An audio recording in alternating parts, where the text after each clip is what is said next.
I used to think Earth's resources would never end. Endless water, endless forests, endless energy. One day, I imagined waking up in a world where the taps ran dry, the air felt heavy, and the trees had disappeared. No birds, no fresh breeze, just silence. It felt scary, but then I realized, this isn't just imagination, it's a future we are slowly creating. Every time we waste water, cut down trees, or burn fuel without thinking, we take a small piece from our planet.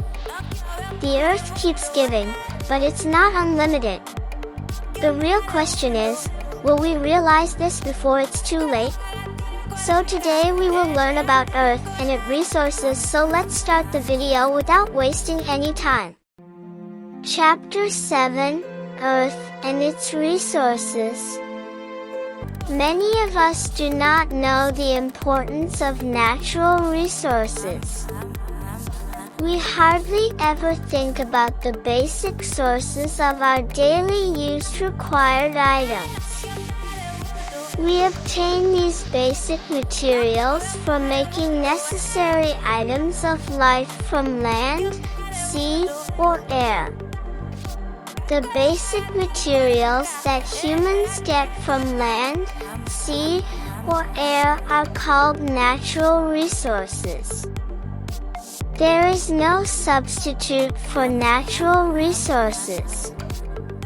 If humans do not use these resources properly, there is a danger that these will be unavailable soon.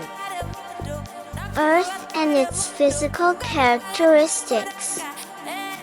If you look at the globe of the Earth, you will see that most of the area is blue, which represents water, whereas the remaining green or light brown areas indicates the land.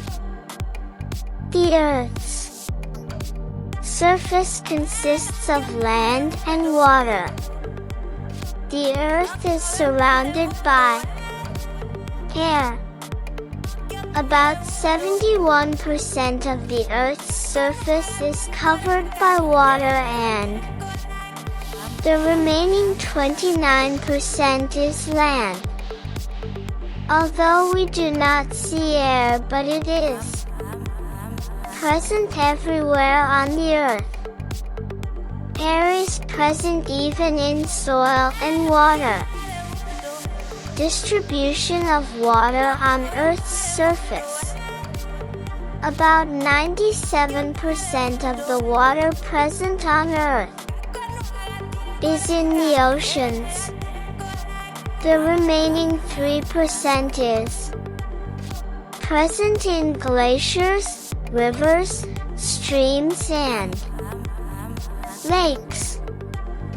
Rainwater is added in rivers and streams. From here, the water flows to lakes and oceans. The snow falling on mountains also melts and becomes water. This water also flows to rivers and streams, and finally falls into the lakes and oceans.